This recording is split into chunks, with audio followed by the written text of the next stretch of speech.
We're now in the thick of round one of the NHL playoffs, and we're starting to see everything unfold. Fans are already pissed off with officiating, tempers are certainly flaring, and the brooms are already getting ready. Yeah, buckle up because we're diving headfirst into it in today's episode. Now quickly, we just hit 250,000 subscribers. Thank you all so much for supporting. We have some big plans for hockey psychology, and at the core of that is going to be Squarespace. Squarespace is a complete website builder that helps you stand out online and grow your business. Whether you're just starting out or expanding, it gives you the tools to claim your domain, build a polished site, and manage everything in one place. If you're completely new to web design, the AI-enhanced website builder will give you a fully custom website in just a few steps by using basic information about your industry and goals. From there, you can do all the fun stuff like add videos, your own merch, the whole shebang. Now, we're actually still in the early stages of building this out, but we actually put together a video library where players can study all the little details of their favorite NHL superstar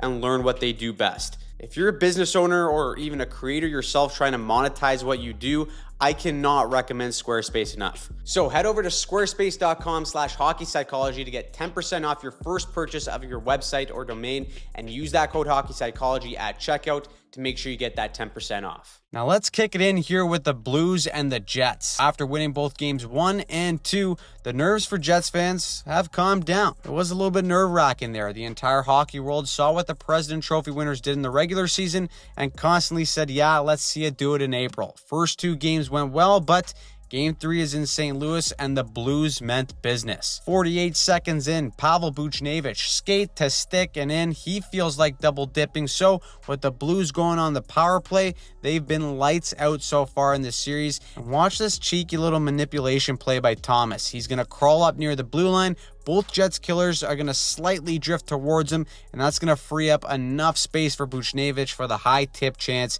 to get his second of the game. St. Louis is just all over Winnipeg. Connor Hellebuyck is out here flopping like a fish to make a save, and the Jets are way back on their heels. Now, in St. Louis's magical 12-game win streak near the end of the season, we saw how the Montgomery run offense came alive. It involves a ton of motions in the zone and defenders frequently joining the rush to give St. Louis a numbers advantage up in the play.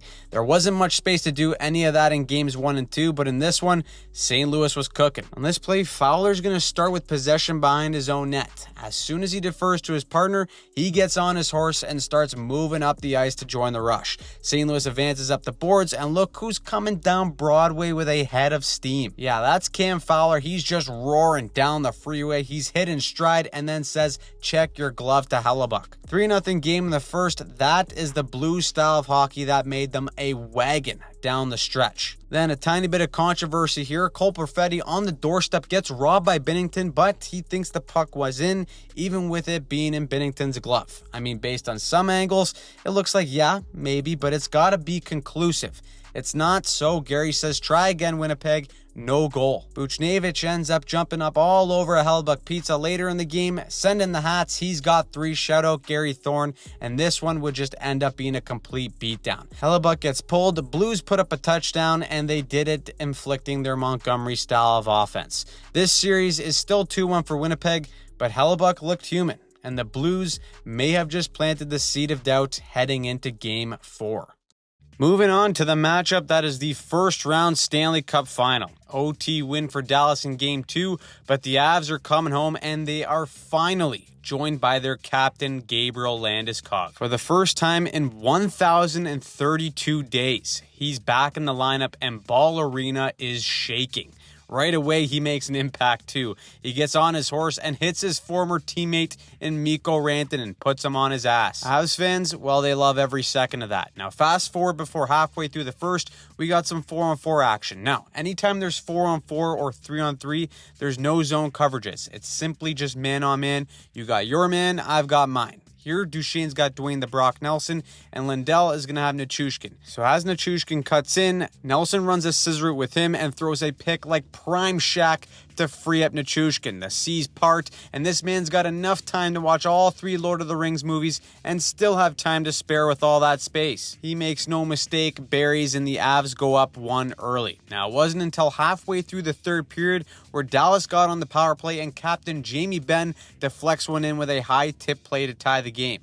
That means we get back-to-back overtimes. Colorado did have a 4-minute power play near the end of the third and to start OT, but they just can't capitalize. They're going to be kicking themselves for that because this is the Rantanen Bowl. And despite being all around it, he's been held pointless in games 1 and 2. But sometimes the unsexy plays are the most important. The Stars' MO for McKinnon is to not give him any space to breathe and get off the wall here. So Rantanen is going to make a solid defensive read and double team with his defenseman to cut off any play to the middle or point.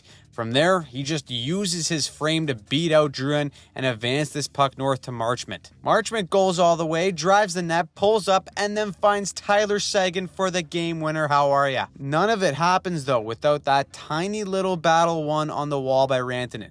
And when you have two teams this good and this close, it's those micro plays that ultimately end up being the difference. The Stars spoil Gabriel Landeskog's return, and despite only leading for a grand total of 70 seconds in this series, they lead 2-1. And they're doing this all without Jason Robertson and Miro Heiskanen. The Avs came into this game with a clear advantage in generating off the rush so far, but the Stars ensured that their 1-2-2 had strong back pressure and forced plays to the wall to keep Colorado in check off the rush. The result was McKinnon and Makar being held pointless while coming out with a Game 3 win. Now, moving on to Vegas and Minnesota. After Vegas took Game 1, I don't think anyone was surprised by that result. After all, I'd say that New Jersey, Minnesota, and Montreal are all probably the biggest underdogs in Round 1. However, if Kaprizov wasn't hurt the entire year, this man would, without a doubt, be in the MVP conversation because of how important he is for Minnesota. Early in the first, the Wild block a shot. Kaprizov is first to the puck, and look at this saucer pass from Mars. It lands perfectly, like a flapjack on Boldy's stick. That is the type of sauce you smell as soon as you walk into your Nana's house and all your worries just melt away. That may be one of the nicest passes I've ever seen, and Boldy finishes it off. 1-0 Minnesota, and the Wild just swallowed Vegas in the first, and it was all about poor puck management for the Golden Knights. The Wild were up 3-0 by the end of the first period and scored all 4 goals off of a Vegas turnover. Did Minnesota's pressure and support do a good job of forcing mistakes? Yes, but some of them were just complete fumbles on Vegas's part, and the Knights just couldn't catch up to tie this game. Vegas, according to NHL Edge statistics, are one of the slowest teams in the NHL.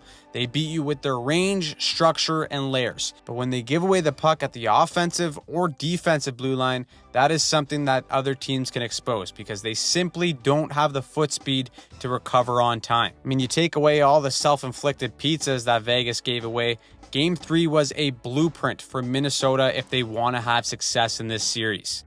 So in Game 3, they look to repeat the formula, and it starts with none other than Kirill the Thrill. He's going to go Daft Punk around the world on the power play and then rips one home from distance. Then it's that same puck management problems that start to pop up for Vegas because of the Wild's forecheck.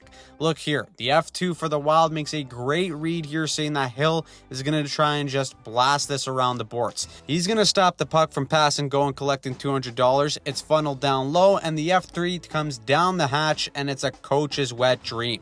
The Wild are looking to be bracket busters. And even when things got a little hairy with Pietrangelo reminding Gustafsson to close his damn legs, the Wild speed on the forecheck gets it right back.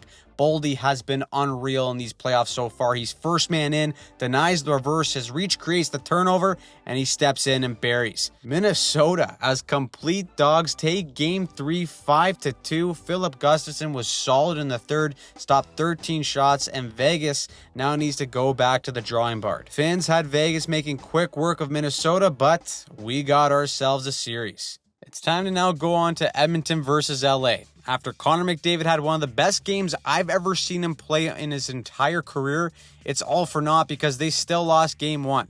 But reinforcements are here. Evander Kane is back in the lineup for Game 2, and it also looks like Edmonton is just saying screw it and going nuclear early with McDavid and Draisaitl being stacked on the same line. Long term, yeah, that's probably not sustainable, but the Oilers need one here, so they're doing it anyways. But I'm going to tell you something right now. The LA Kings are out for blood and revenge, and they want to do it in the exact same way that the Oilers have tortured them over the last few years, and that is with special teams.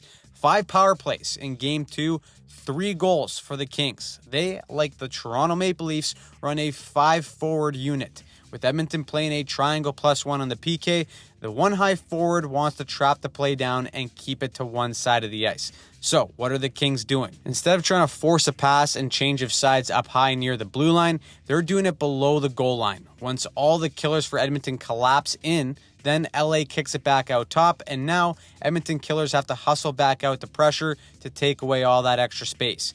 That is creating all kinds of seams while providing extra space up top, and the Kings are eating them alive with it. That is sweet, sweet vengeance, and at one point, this game was again actually close. The Kings did go up 3-0 and almost blew the lead again with the Oilers scoring twice. Then Arvidsson with perhaps one of the worst muffins of the season right to Adrian Kempe, who is never missing from that spot. That just totally deflated Edmonton. Kempe, by the way, also had 4 points in this game, and Stuart Skinner was pulled after letting in 5 goals. At one point, LA started chanting, "We want Skinner," and I don't blame them. Side note too, Quinton Byfield had a monster game as well, just pissing off the Oilers in McDavid's grill all night long, scored a beauty, and was drawing penalties in the process. The Kings and their neutral zone structure, again, just didn't let the McDrysdale combo get going. Their 1-2-2 had layers, and even with all the speed generated prior, Edmonton's 2 best players had to beat multiple guys to get free ice or defer by chipping it in. It is sure as shit not pretty for the Edmonton Oilers heading back home down 2-0. Now, does Calvin Pickard get the start for Game 3? Gotta think they may, considering Stuart Skinner's play as of late, but who knows? Big concern as well is the depth. They got to show us something here. Every year of playoff failure in the McDrysdale era has been attributed to the lack of depth. Last year, they were deep and they almost went all the way. We know that McDavid and Draisaitl are capable of pulling the Oilers out of this hole, but eventually it needs to be more than just those 2 guys. It's still early in this series, but the desperation and frustration has hit the Oilers game. On the same token though, the LA Kings, they look damn good and they look poised to go on a deep run. Also, with the Korean harmonica team doing the national anthems, they may never lose a game. It's time to go out east and check in on the Devils versus Hurricanes. After Game 1, New Jersey was checking into the hospital. Luke Hughes and Brendan Dillon both out of the lineup at the start of Game 2, and the hill only gets bigger to climb. But the Devils, they came to play. Early in the first, they get on Carolina hard and make them work to get out of the zone. As soon as the puck clears, look at Brent Burns' call for a change. Rule number 1 against the Devils, don't let them get going in the transition. Not only do the Devils win the battle at the wall, but the change creates a 4-on-2 scramble back. Devils get a chance, and who's on the doorstep? Jesper Bradatui. The Devils strike first. That entire sequence royally pisses off Rod Brindamore. He's mad. He throws the gum and everything. We're just getting going, and so is Jacob Markstrom. This guy's out here slashing his own teammates and making 2-on-1 saves. He was brilliant in the first and really all game long. Then in the second, we see firsthand how the Hurricane pressure forces mistakes. The Canes start this play with a rim puck and then set their traps. F1 stays glued to the option down low, while the F2 applies pressure right onto the Devil picking up the puck. That forces a quick chip that just doesn't have enough juice to get out, and Gus Despair stops it at the line. It's a fantastic read by him too, because as soon as he sees that Devils winger flex out, he's going to dish to the wall and then instantly activate off the blue line. He comes right down the chute, little give and go, and we got ourselves a tied game. Now, tactically, going into this series, a big contention with special teams. The Devils had a top 3 power play, while the Canes had the best PK in the league, and one is bound to break. And in Game 2, it's the Devils' power play. 50-50 puck off the draw. Carolina ends up winning it. It goes to Jordan Martinook, and the guy just becomes Jason Bourne. Short-handed rip, post Malone and in. But how about some extracurriculars? Brent Burns gives Timo Meier a little WWE headbutt. How's your noggin, pal? Things go from bad to worse for Jersey as Freddie Anderson begins to shut the door. Staring down the barrel, Mr. Anderson's pad says not today. The Devils get one last chance, and look at this puck bounce right over Meier's stick with a wide open net. Stuff you see in your nightmare. Do not go buy a lottery ticket with that kind of luck. Canes add the empty netter. Both goalies look dialed in this series, but for now, Carolina holds a 2-0 series lead. Now, I know people will probably write off New Jersey based off of injuries and being down 2-0, but all things considered, I did like their game pushback, but Game 3 has now become a must-win for them. Moving on to Montreal versus Washington. The Habs gave the Caps a little scare in Game 1, coming back from 2 goals down to force OT. Unfortunately for Montreal, Ovechkin is a cyborg built in the lab, as his game winner had the Caps up by 1 in this series.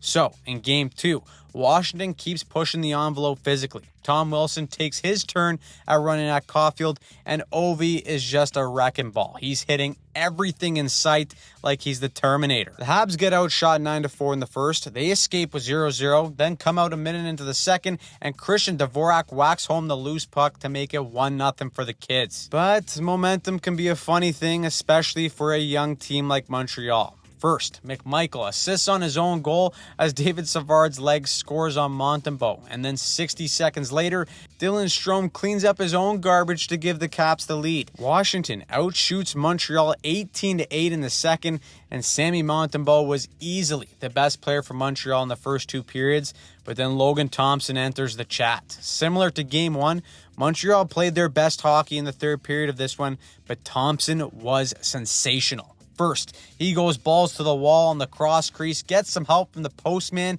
and stops the rest of it with his arm. He's kicking out point-blank looks, and how about this? Last second deflection, Thompson is basically sliding to the showers, but look at that toe. Remy Faso, he just gets a nail on it, and he makes the save. Habs fans are losing hair, and they're really losing it seeing this. Cole Caulfield eats a cross-check from Nick Dowd right to the jibs. No call. He's livid. So are Habs fans everywhere. We got people calling to investigate the refs, saying it's rigged. It wouldn't be the playoffs without it. Trust me. The bottom line is the Habs push comes up short, and they go back to Montreal down 2-0. Now, a couple of things here. First, Marty St. Louis benched Patrick Laine for the entire third period. Message sent. He's just been way too pedestrian for his liking. Second, does he decide to go with big boy D-man Arbor Jacki in the lineup for Game 3? With how physical Washington has been in the first 2 games, his presence may help with box outs and a hard forecheck.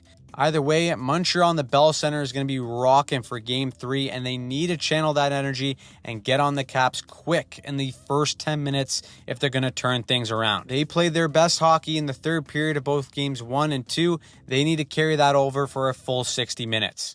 Moving on, we got the Battle of the Sunshine State. For some reason, Gary made us wait a little bit longer to get this series. And right away, looks like the Panthers have taken up the injured reserve title from Vegas as Matthew Tkachuk comes right off the IR and into the lineup for Game 1.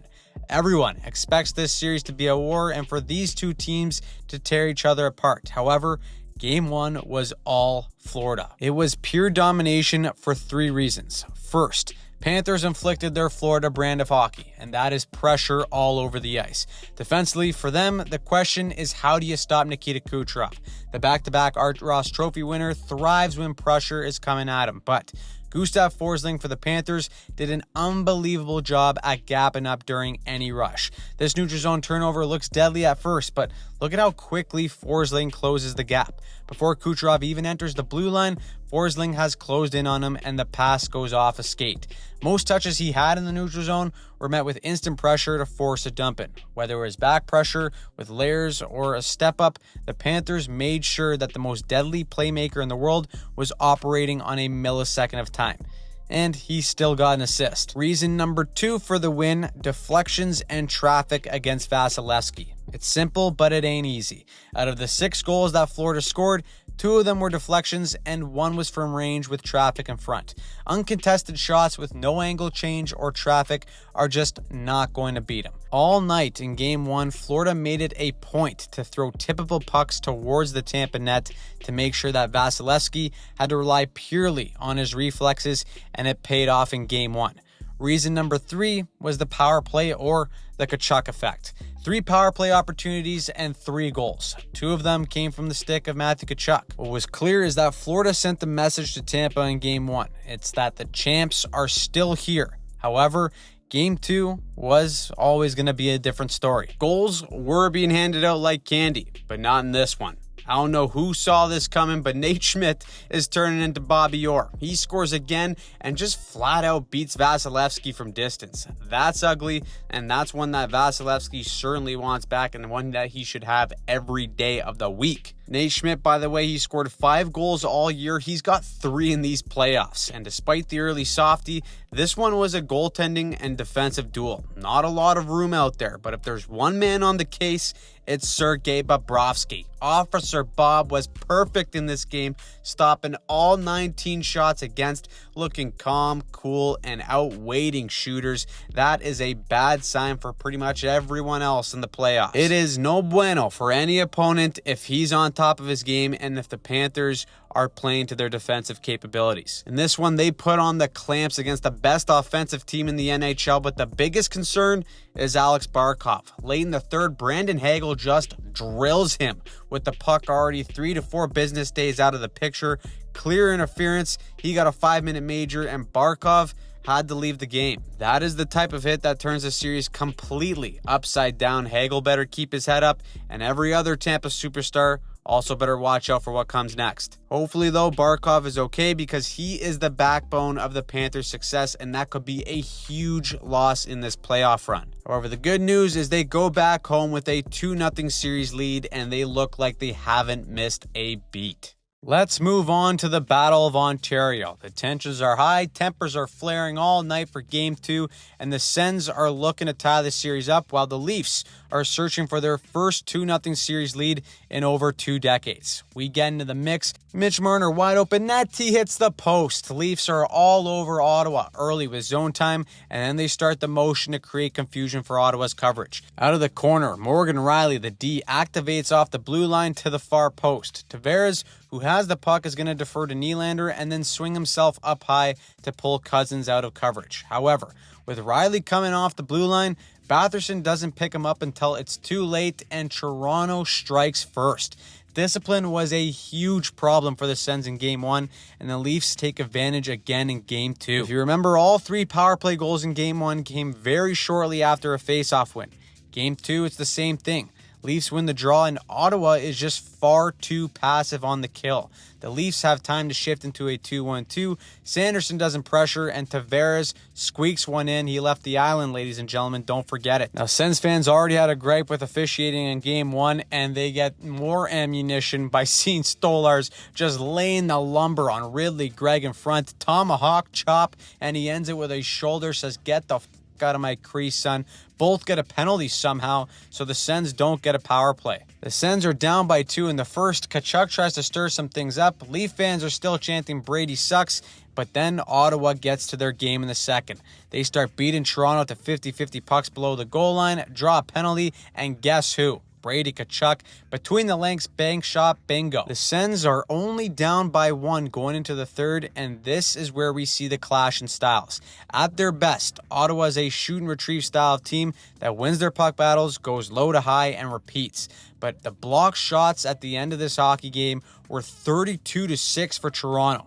The Sens and their defense had time at the point, but with how well the Leafs box out the slot and get in front of pucks, Ottawa's only option ended up being to put it square into the shin pad of a Leaf player. The Sens only had 4 shots in the third, but they capitalize off a Leaf turnover, and Adam Gaudette turns into Tippy Longstockings to tie the game. The Sens smell blood near the end too. Dylan Cousins point-blank chance, but Anthony Stolarz just looking glovely out there, flashing the leather. So we get OT in the Battle of Ontario. Drake Batherson has a chance, throws it into the middle. Simon Benoit steps up and reads the play. He goes the other way with Max Domi, a little drop pass of his own, and this right here should be a dead play if Batherson plays the body. No, son, he gets caught looking, makes Domi look like Mario Lemieux, and that's all she wrote. His dad ties in the crowd. He's loving it. Had to be a Domi in the Battle of Ontario. Leaf fans fully believing it's their year heading into Game 3 and are already planning that parade down Bay Street. Stolarz was phenomenal. He's 10-0 in his last 10 starts, but the job's not finished, and Ottawa is hungry. So with Game 3 in the nation's capital, this one feels like a must-win for the Sens. First playoff home game since 2017, and going down 3-0 would be no good. First period, couple good chances on both sides. Timmy Stu goes mano-a-mano with Stolars. He's robbed. Nylander gets a breakaway and gives it the old beer league clapper, but Allmark shuts the door. Then in the second, it's the Leafs who get in some penalty trouble. 5-on-3, and it's Jean-Claude Giroux just sifts one perfectly through a Tkachuk screen. It's 1-0 Ottawa. Unfortunately, though, the excitement is short-lived because the Leafs get one right back on the power play themselves. I don't know why the hell the Senators are insisting on playing such a passive penalty kill, but it's killing them. It leaves the door wide open for the Leafs to get a lucky bounce, and they do, and it's 1-1 going into the third. Then the big boys show up for both teams. First, off the wall, rimmed puck, and Mitch Marner with a cheeky touch through the legs right to Matthews out front. He's looking like Kucherov there, and shades of the Four Nations play between him and McDavid. Allmark is also out here on the other post looking for Waldo, and the Sens need an answer. Who else but the captain? Brady Tkachuk is trying to will this team to victory, so he steps in off the rush and beats Stolars clean. That's rare, but who cares? For the second time in as many games, we're going to OT for the Battle of Ontario. Who will be the hero? Is it going to be Stützle, Tkachuk, Matthews, Marner? No. It's going to be Mr. OT himself, Simon Benoit. He steps right in off the faceoff and just beats Allmark clean. The Sens and their fans are stunned. Eggs and Benny has become a Senator killer, and the Leafs are up 3-0 on the series. Afterwards, the Sens coaching staff talked about how disheartening this loss was, but they need to snap the hell out of it and just focus on one game at a time here. Back-to-back OT losses could have gone either way. Instead, Leaf fans have the brooms ready, and the Cup parade is fully on heading into Game 4. So what do you think of all the matchups so far? Who has surprised you? Who's pissed you off? Let us know in the comments down below. We're covering and breaking down every single game of these NHL playoffs, so make sure you click on the video here if you missed our last one, turn on notifications, and subscribe to the channel so you don't miss a thing.